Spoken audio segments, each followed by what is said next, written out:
Shalom Bapak Ibu, Saudara dikasihi Tuhan, haleluya. Kita bersyukur hari ini kita sudah berada di hari Minggu tanggal 6 April 2025. Waktu berjalan dengan cepat dan kita terus merasakan pemeliharaan Tuhan.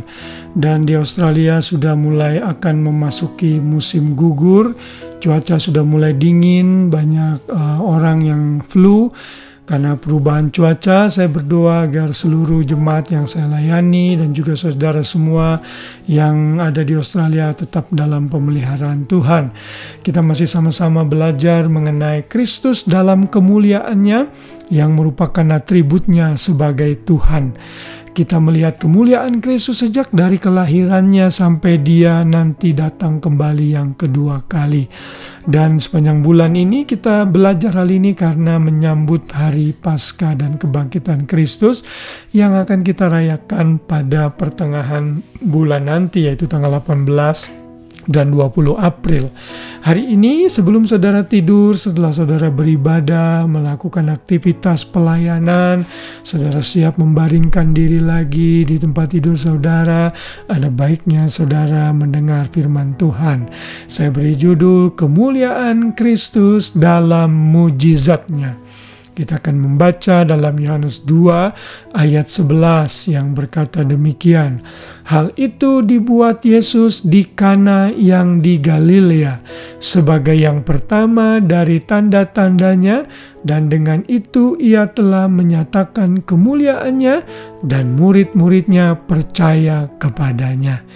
Bapak Ibu saudara yang kasih dalam Tuhan, kemuliaan Kristus itu bisa dilihat dalam berbagai macam bentuk. Dan hari ini kita belajar bahwa Kristus itu mulia karena ia melakukan berbagai macam mujizat yang dicatat di dalam kitab Injil. Tidak ada satu orang pun yang melakukan mujizat sama seperti Kristus yang Kristus lakukan. Dan Yohanes mencatat dalam Yohanes 2 ayat 11 ini, pada saat Yesus mengubah air menjadi anggur dalam pernikahan di Kana, di dalam ayat tadi dikatakan sebagai tanda yang pertama untuk menyatakan kemuliaannya. Yohanes menggunakan kata tanda atau signs yang menggambarkan bahwa memang Mesias itu harus melakukan banyak mujizat. Karena itu sudah dinubuatkan dalam perjanjian lama. Misalnya dalam Yesaya 35 ayat 5-6, di sana dikatakan Yesus akan mencelikkan mata yang buta, menyembuhkan orang yang tuli, yang lumpuh berjalan. Dan ini adalah salah satu tanda bahwa Mesias sudah datang. Karena itulah Yesus dalam keadaannya sebagai manusia harus menggenapi nubuat ini. Dan nubuat itu harus digenapi saat ia melakukan mujizat. Tuhan Yesus melakukan banyak sekali mujizat. Ada kurang lebih 8 yang disebut sebagai tanda kebesaran Kristus dalam mujizatnya. Kita dan orang lain yang hidup pada saat itu melihat kemuliaan Kristus karena ia melakukan banyak tanda-tanda mujizat.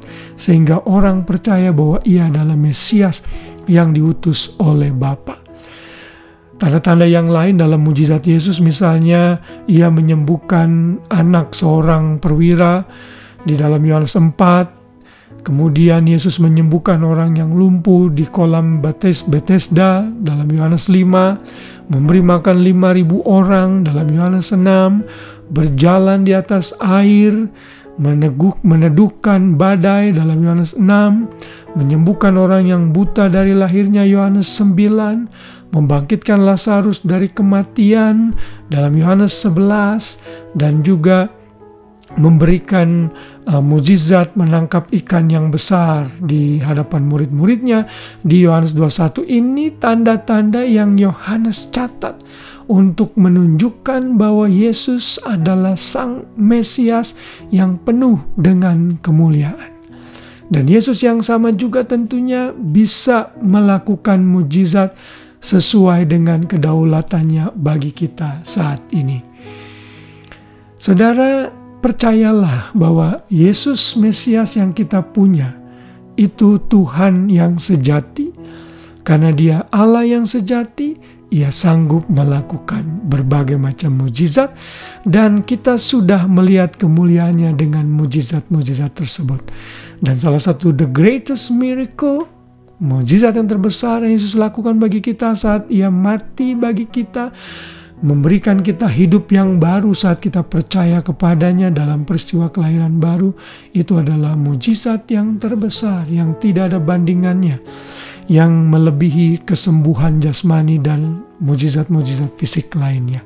Karena itu tetaplah pandang Yesus, kagumi Dia, sembah Dia, puji Dia, dan beritakan Kristus ini kepada orang lain, karena Ia Tuhan Allah yang mulia. Haleluya, kiranya renungan malam hari ini kembali menambah pengertian kita mengenai kemuliaan Kristus yang tiada taranya. Tuhan Yesus memberkati kita semua. Selamat malam dan selamat beristirahat. Shalom.